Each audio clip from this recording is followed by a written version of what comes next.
الجوج ما فيش وضعيه تسلل، راح يوزع كورته مره اخرى بالقائم الثاني والهدف.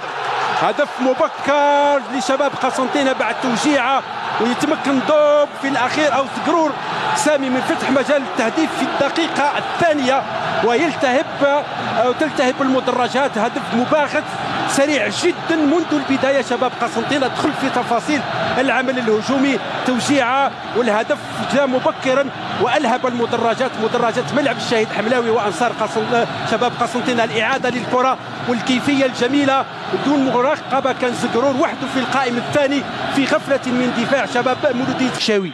راح يسدد وراح يوزع، يرى محاوله المباغته، يحافظ على كورته ثنائيه يلحق عليها وهدف التعادل. ممتازه مقابله للمدرجات المكشوفه. هذه اللقطه معاده ثنائيه من بين نحلاح ووشاوي، ووشاوي بذكاء وهدوء يتمكن